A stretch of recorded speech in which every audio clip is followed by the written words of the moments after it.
Obras completas de Sigmund Freud. Parte 86. Comunicación de un caso de paranoia contrario a la teoría psicoanalítica. 1915. Hace algunos años un conocido abogado solicitó mi dictamen sobre un caso que le ofrecía algunas dudas.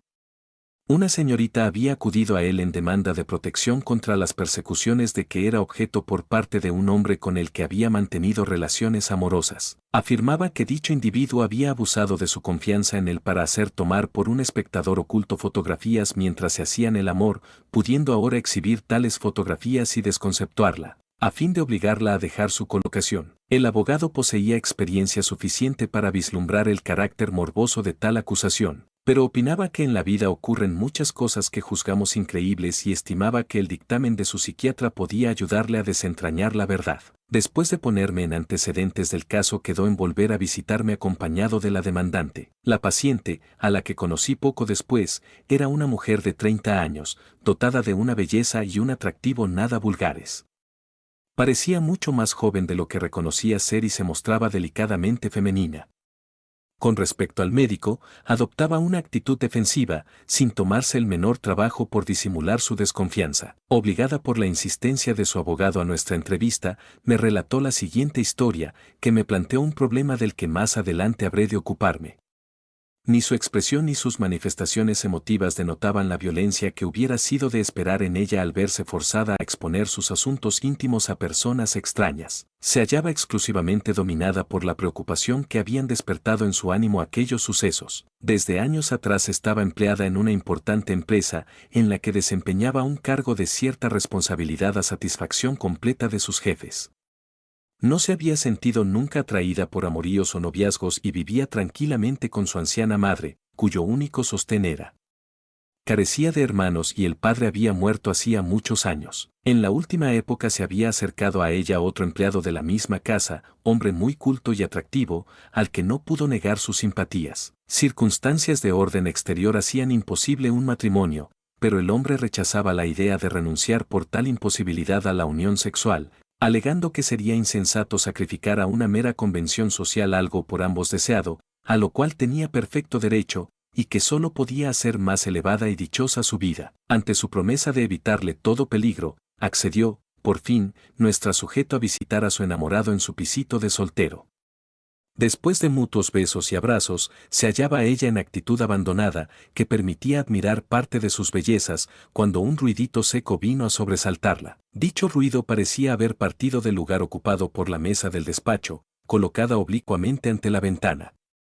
El espacio libre entre esta y la mesa se hallaba velado en parte por una pesada cortina. La sujeto contaba haber preguntado en el acto a su amigo la significación de aquel ruido, que el interrogado atribuyó a un reloj colocado encima de la mesa. Por mi parte, me permitiré enlazar más adelante con esta parte del relato una determinada observación. Al salir la sujeto de casa de su amigo encontró en la escalera a dos individuos que murmuraron algo a su paso. Uno de estos desconocidos llevaba un paquete de la forma de una cajita. Este encuentro la impresionó, y ya en el camino hacia su casa elaboró la combinación de que aquella cajita podía muy bien haber sido un aparato fotográfico, el individuo, un fotógrafo, que durante su estancia en la habitación de su amigo había permanecido oculto detrás de la cortina, y el ruidito por ella advertido. El del obturador de la máquina al ser sacada la fotografía una vez que su enamorado hubo establecido la situación comprometedora que quería fijar en la placa. A partir de aquí no hubo ya medio de desvanecer sus sospechas contra su amigo, al que persiguió de palabra y por escrito con la demanda de una explicación que tranquilizara sus temores, oponiendo ella, por su parte, la más absoluta incredulidad a sus afirmaciones sobre la sinceridad de sus sentimientos y la falta de fundamento de aquellas sospechas. Por último acudió al abogado, le relató su aventura y le entregó las cartas que con tal motivo había recibido del querellado. Posteriormente pude leer alguna de estas cartas que me produjeron la mejor impresión. Su contenido principal era el sentimiento de que un acuerdo amoroso tan bello hubiese quedado destruido por aquella desdichada idea enfermiza. No creo necesario justificar mi opinión, favorable al acusado. Pero el caso presentaba para mí un interés distinto del puro diagnóstico. En los estudios psicoanalíticos se había afirmado que el paranoico luchaba contra una intensificación de sus tendencias homosexuales, lo cual indicaba en el fondo una elección narcisista de objeto, afirmándose, además, que el perseguidor era, en último término, la persona amada o antiguamente amada. De la reunión de ambos acertos resulta que el perseguidor habrá de pertenecer al mismo sexo que el perseguido. Cierto es que no habíamos atribuido una validez general y sin excepciones a este principio de la homosexualidad como condición de la paranoia, pero lo que nos había retenido había sido tan solo la consideración de no haber contado todavía con un número suficiente de observaciones.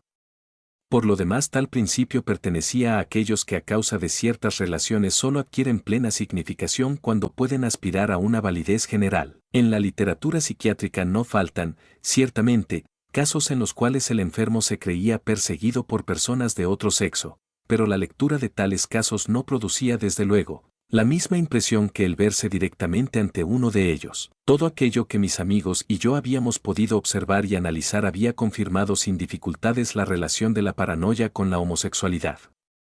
En cambio, el caso que nos ocupa contradecía abiertamente tal hipótesis. La joven parecía rechazar el amor hacia un hombre, convirtiéndole en su perseguidor, sin que existiera el menor indicio de una influencia femenina ni de una defensa contra un lazo homosexual. Ante este estado de cosas, lo más sencillo era renunciar a derivar generalmente de la homosexualidad, el delirio persecutorio y abandonar todas las deducciones enlazadas con este principio. O de lo contrario, agregarse a la opinión del abogado y reconocer, como él, en el caso un suceso real, exactamente interpretado por la sujeto, y no una combinación paranoica. Por mi parte, vislumbré una tercera salida, que en un principio aplazó la decisión. Recordé cuántas veces se juzga erróneamente a los enfermos psíquicos por no haberse ocupado de ellos con el detenimiento necesario y no haber reunido así sobre su caso datos suficientes. Por tanto, declaré que me era imposible emitir aún un juicio y rogué a la sujeto que me visitase otra vez para relatarme de nuevo el suceso más ampliamente y con todos sus detalles accesorios, desatendidos quizá en su primera exposición. Por mediación del abogado conseguí la conformidad de la sujeto, poco inclinada a repetir su visita. El mismo abogado facilitó mi labor, manifestando que consideraba innecesaria su asistencia a la nueva entrevista. El segundo relato de la paciente no contradijo al primero, pero lo completó de tal modo, que todas las dudas y todas las dificultades quedaron desvanecidas. Ante todo resultó que no había ido a casa de su amigo una sola vez, sino dos. En su segunda visita fue cuando advirtió el ruido que provocó sus sospechas. La primera había omitido mencionarla antes porque no le parecía ya nada importante. En ella no había ocurrido, efectivamente, nada singular, pero sí al otro día. La sección en que la sujeto prestaba su servicio se hallaba a cargo de una señora de edad, a la que describió diciendo que tenía el pelo blanco, como su madre. La paciente se hallaba acostumbrada a ser tratada muy cariñosamente por esta anciana directora y se tenía por favorita suya. Al día siguiente de su primera visita al joven empleado entró en la sección para comunicar a la directora algún asunto del servicio, y mientras hablaba con ella en voz baja surgió de pronto en nuestra sujeto la convicción de que le estaba relatando su aventura de la víspera e incluso la de que mantenía con aquella señora desde mucho tiempo atrás unas relaciones amorosas, de las que ella ni se había dado cuenta hasta aquel día. Así, pues, su maternal directora lo sabía ya todo. Durante el resto del día, la actitud y las palabras de la anciana confirmaron sus sospechas, y en cuanto le fue posible acudió a su amigo para pedirle explicaciones de aquella delación. Su enamorado rechazó, naturalmente, con toda energía tales acusaciones, que calificó de insensatas, y esta vez consiguió desvanecer las ideas delirantes, hasta el punto de que algunas semanas después consintió ella en visitarle de nuevo en su casa. El resto nos es ya conocido por el primer relato de la paciente. Los nuevos datos aportados desvanecen, en primer lugar, toda duda sobre la naturaleza patológica de la sospecha. Reconocemos sin dificultad que la anciana directora, de blancos cabellos, es una sustitución de la madre, que el hombre amado es situado, a pesar de su juventud, en lugar del padre, y que el poderío del complejo materno es el que obliga a la sujeto a suponer la existencia de un amorío entre dos protagonistas tan desiguales, no obstante la inverosimilitud de tal sospecha. Pero con ello desaparece también la aparente contradicción de las teorías psicoanalíticas, según las cuales el desarrollo de un delirio persecutorio presupone la existencia de una intensa ligazón homosexual.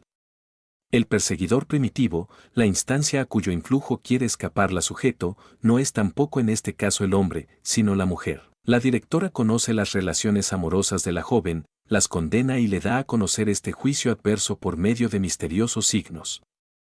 La ligazón al propio sexo se opone a los esfuerzos de adoptar como objeto amoroso un individuo del sexo contrario. El amor a la madre toma la representación de todas aquellas tendencias que en calidad de conciencia moral quieren detener a la joven sus primeros pasos por el camino, múltiplemente peligroso, hacia la satisfacción sexual normal y consigue, en efecto, destruir su relación con el hombre. Al estorbar o detener la actividad sexual de la hija cumple la madre una función normal, diseñada ya en las relaciones infantiles, fundada en enérgicas motivaciones inconscientes y sancionada por la sociedad. A la hija compete desligarse de esta influencia y decidirse, sobre la base de una amplia motivación racional, por una medida personal de permisión o privación del goce sexual. Si en esta tentativa de libertarse sucumbe a la enfermedad neurótica, es que integraba un complejo materno excesivamente intenso por lo regular y severamente indominado, cuyo conflicto con la nueva corriente libidinosa se resolverá según la disposición favorable, en una u otra forma de neurosis. En todos los casos,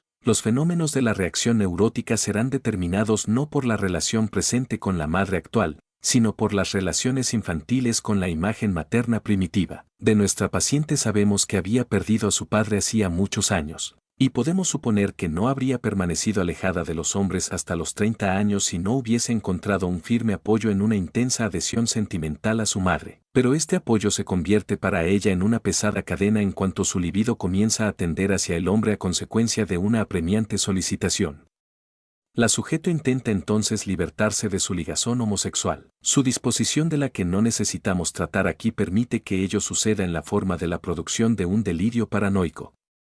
La madre se convierte así en espía y perseguidora hostil. Como tal, podría aún ser vencida si el complejo materno no conservase poder suficiente para lograr el propósito, en el integrado, de alejar del hombre a la sujeto. Al final de este conflicto resulta, pues, que la enferma se ha alejado de su madre y no se ha aproximado al hombre. Ambos conspiran ahora contra ella. En este punto, el enérgico esfuerzo del hombre consigue atraerla así decisivamente. La sujeto vence la oposición de la madre y accede a conceder al amado una nueva cita. La madre no interviene ya en los acontecimientos sucesivos. Habremos, pues, de retener el hecho de que en esta fase el hombre no se convierte en perseguidor directamente, sino a través de la madre y a causa de sus relaciones con la madre, a la cual correspondió en el primer delirio el papel principal. Podría creerse que la resistencia había sido definitivamente dominada y que la joven, ligada hasta entonces a la madre, había conseguido ya amar a un hombre. Pero a la segunda cita sucede un nuevo delirio, que utiliza hábilmente algunos accidentes casuales para destruir aquel amor y llevar así adelante la intención del complejo materno. De todos modos, continuamos extrañando que la sujeto se defienda contra el amor de un hombre por medio de un delirio paranoico. Pero antes de entrar a esclarecer esta cuestión, dedicaremos unos instantes a aquellos accidentes fortuitos en los que se apoya el segundo delirio, orientado exclusivamente contra el hombre. Medio desnuda sobre el diván y tendida al lado del amado, oye de repente la sujeto un ruido semejante a un chasquido, una percusión o un latido, cuya causa no conoce, imaginándola luego. Al encontrar en la escalera de la casa a dos hombres, uno de los cuales lleva algo como una cajita cuidadosamente empaquetada, adquiere entonces la convicción de que su amigo la ha hecho espiar y fotografiar durante su amoroso tete a tete. Naturalmente, estamos muy lejos de pensar que si aquel desdichado ruido no se hubiera producido tampoco hubiera surgido el delirio paranoico. Por lo contrario, reconocemos en este accidente casual algo necesario que había de imponerse tan obsesivamente como la sospecha de una liaison entre el hombre amado y la anciana directora elevada a la categoría de subrogado materno. La sorpresa del comercio sexual entre el padre y la madre es un elemento que solo muy raras veces falta en el acervo de las fantasías inconscientes, revelables por medio del análisis en todos los neuróticos y probablemente en todas las criaturas humanas. A estos productos de la fantasía referentes a sorprender el acto sexual de los padres, a la seducción, a la castración, etc., les damos el nombre de fantasías primarias, y dedicaremos en otro lugar a su origen y a su relación con la vida individual un detenido estudio. El ruido casual desempeña, pues, tan solo el papel de un agente provocador que activa la fantasía típica de la sorpresa del coito entre los padres, integrada en el complejo parental. Es incluso dudoso que podamos calificarlo de casual. Según hubo de advertirme rank, constituye más bien un requisito necesario de la fantasía de la sorpresa del coito de los padres y repite el ruido en que se delata la actividad sexual de los mismos o aquel con el que teme descubrirse el infantil espía. Reconocemos ya ahora el terreno que pisamos. El amado continúa siendo un subrogado del padre, y el lugar de la madre ha sido ocupado por la propia sujeto. Siendo así, el papel de espía ha de ser adjudicado a una persona extraña. Se nos hace visible la forma en que nuestra heroína se ha liberado de su dependencia homosexual de su madre. Lo ha conseguido por medio de una pequeña regresión. En lugar de tomar a la madre como objeto amoroso, se ha identificado con ella, ocupando su lugar. La posibilidad de esta regresión descubre el origen narcisista de su elección homosexual de objeto y con ello su disposición a la paranoia. Podría trazarse un proceso mental conducente al mismo resultado que la siguiente identificación: si mi madre hace esto, también yo lo puedo hacer, tengo el mismo derecho que ella. En el examen de los accidentes casuales del caso podemos avanzar aún algo más, aunque sin exigir que el lector nos acompañe, pues la falta de más profunda investigación analítica nos impide abandonar aquí el terreno de las probabilidades. La enferma había afirmado en nuestra primera entrevista que en el acto de advertir el ruido había inquirido sus causas y que su amigo lo había atribuido a un pequeño reloj colocado encima de la mesa. Por mi parte, me tomo la libertad de considerar esta parte del relato de la paciente como un error mnémico. Me parece mucho más probable que no manifestara reacción alguna a la percepción del ruido, el cual solo adquirió para ella un sentido después de su encuentro con los dos desconocidos en la escalera. La tentativa de explicación referente al reloj debió de ser arriesgada más tarde por el amigo, que quizá no había advertido el tal ruidito, al ser atormentado por las sospechas de la joven. No sé lo que puedes haber oído, quizá el reloj de la mesa, que hace a veces un ruido como el que me indicas. Esta estimación ulterior de las impresiones y este desplazamiento de los recuerdos son, precisamente, muy frecuentes en la paranoia y característicos de ella. Pero como no he hablado nunca con el protagonista de esta historia ni pude tampoco proseguir el análisis de la joven, me es imposible probar mi hipótesis. Todavía podía aventurarme a avanzar más en el análisis de la casualidad supuestamente real. Para mí no existió en absoluto ruido alguno.